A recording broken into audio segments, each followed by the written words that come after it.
Улсын хурлын аюулгүй байдал гадаад бодлогын байнгын хорооны хуралдаанаар 3 асуудал хэлэлцэж шийдвэрлэлээ.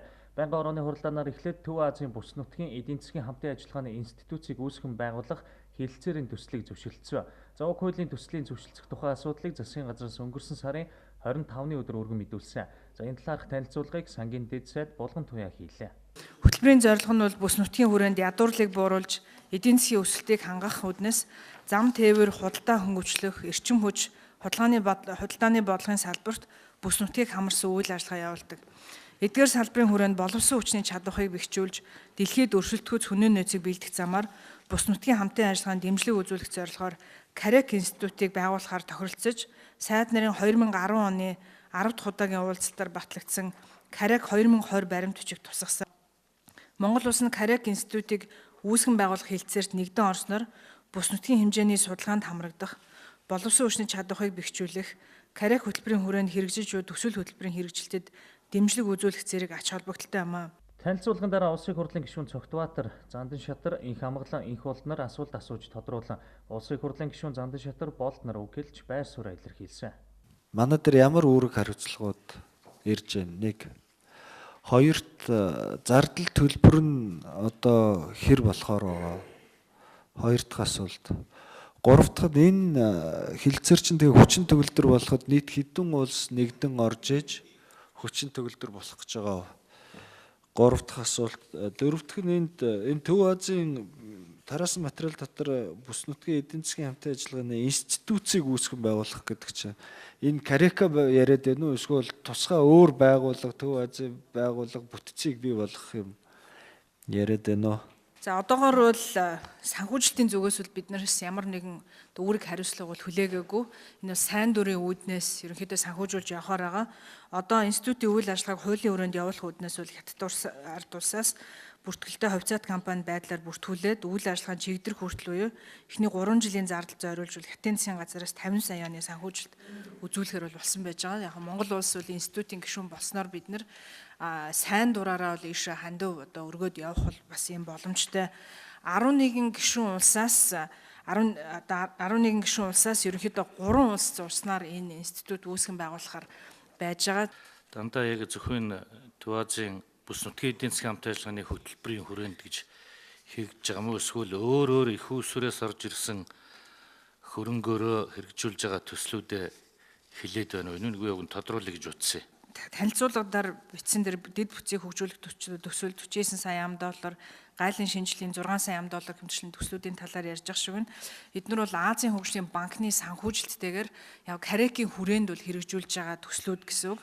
За нийтдээ нэг 4 төсөл дээр 571 сая $, ийм өртөг бүхэд 4 төслийг бол Азийн хөгжлийн банкны санхүүжилттэйгээр хэрэгжүүлсэн байна. Ингээд хэлэлцээрийн төслийг зөвшөөрөлцөхийг дэмжиж засгийн газарт гарын үсэг зурхыг зөвшөөрэй гэсэн саналын томьёололоор санал хураахад байнгын хорооны хуралдаанд оролцсон гишүүдийн 75% дэмжлээ. Иймээс хэлэлцээрийн төслийг зөвшөөрөлдсөн талаарх байнгын хорооны санал дүгнэлт хуралдааны тэмдэглэлийг засгийн газарт хөргүүлэхээр тогтлоо.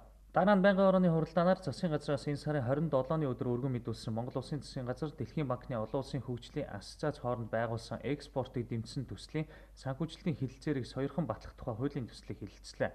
Хэлэлцэж байгаа асуудалтай холбогдуулан Улсын хурлын гишүүн Зандан Шатар, Инх Баяр, Цогтбаатар, Инх Амгалан, Инх Болд нар сангийн дэд сайд болон төрийн нарийн бичгийн даргаас асуулт асууж тодруулга авлаа. Мөн хэлэлцэж байгаа асуудалтай холбогдуулан Улсын хурлын гишүүн Зандан Шатар, Инх Баяр нар үг хэлж байр сууриа илэрхийлсэн юм а. Төслийн хүрээнд үндэсний аж ахуйн нэгжүүдэд экспортын зээлийн даатгал болон баталгаа олгох үйл ажиллагааг хөгжүүлэх, олон улсын зах зээлд өрсөлдөхүйц нэмэн өртөг шингэсэн бүтээгдэхүүний үйлдвэрлэлийг дэмжих зорилтын хүрээнд чадварыг бэхжүүлэх ажлууд хийгдэнэ. Экспортыг дэмжих төслийг хэрэгжүүлэхээр Дэлхийн банкны олон улсын хөгжлийн асоциацийн 20 сая $, хөнгөлөлттэй зээлийг жилийн 125% хүү, 125% бусад шимтгэлгүйгээр 25 жил үүнээс эхний 5 жилд нь зээлийн үндсэн төлбөрөөс чөлөөлөгдөх нөхцөлтэйгээр авч байгаамаа. Эдийн засгийн хямралтай, санхүүгийн хүндрэлтэй энэ төсөв муу байгаа энэ үед бол экспортыг дэмжих төслийг бол энэ Дэлхийн банкны олон улсын хөгжлийн асоциацтай байгуулах энэ гэрээ хэлцээрийг сойрхон баталж яаралтай ажилд оруулах ёстой. Энэ хүрээнд бас хөдөө аж ахуйн даатгалын корпорац дээр энэ компани дээр энэ ажил бас нэлээд чухал төсөл болж хэрэгжинэ гэж бодож байна. Тэр ирчээр хөдөө аж ахуйн даатгалын корпорацийн үйл ажиллагааг чадахыг бэхжүүлэх, экспортын даатгалын газрыг өдөө аж ахуйн даатгалын корпорацийн доор нь нэгж болгож байгуулад экспортын даатгалтай болж экспортын ялангуяа өдөө аж ахуйн бүтээгдэхүүний экспортыг дэмжихэд энэ чухал төсөл болно гэдэгт бол итгэлтэй байгаа. Уул уурхай дагсан экспорт руугаа явчихгүй гэх баталгаа хаана байх вэ? Тэгэхээр энэ одоо сойрхон баталж байгаа гэрэн дотор чин энэ шалгуур үзүүлэлтүүд нь нарийн сууж өгсөн байгаа юу? Нэг асуулт.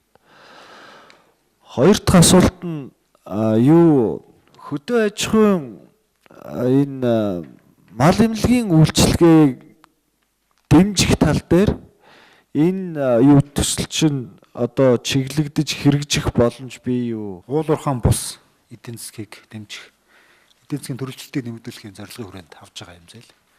За зориултын хувьд уул уурхайн салбарт бол явахгүй. За энэ нь бол манай энэ төслийн бичиг баримтанд бол суусан байгаа. Цаашдаа хэрэгжүүлээд явахтаа ч гэсэн бид энэ чиглэлээр хэрэгжүүлээ. За мал эмнэлгийн хувьд бол энэ төсөлтэй холбоотой нэг зүйл бий. За энэ нь бол энэ экспортыг дэмжих чиглэлээр зөвлөх үйлчилгээний асуудал байгаа. Чадварыг бэхжүүлэх асуудал байгаа. За энэ мэдээж гадаад худалдаа яг экспортын үйл ажиллагаатайгаа нэлээд холбогдно. За энэс гаднаас бид Азийн хөгжлийн банкнаас 15 сая долларын мал эмнэлгийн үйлчилгээг сайжруулахын чиглэлээр бас өнгөлтөө зээл авч ашиглахаар ярилцж байгаа. Ингээд санал хураалт явуулахад байнгын хорооны хуралдаанд оролцсон гишүүдийн 75% нь Монгол Улсын засгийн газар Дэлхийн банкны олон улсын хөгжлийн асоциац хооронд байгуулсан экспортыг дэмжих төслийн санхүүжилтийн хэлэлцээрийг сойрхон батлах тухай хуулийн төслийг чуулганы нэгдсэн хуралдаанаар хилцүүлж батлуулахыг дэмжсэн. Дараагийн хэлэлцсэн асуудал бол Монгол Улсын засгийн газар, Австри улсын засгийн газар хоорондын санхүүгийн хамтын ажиллагааны хэлэлцээрийг сойрхон батлах тухай хуулийн төсөл байлаа. Хэлэлцэж буй хуулийн төсөлтэй холбогдуулан улсын хурлын гишүүн болд асуулт асууж тодруулсан бөгөөд харин гишүүдээс санал гарсангүй.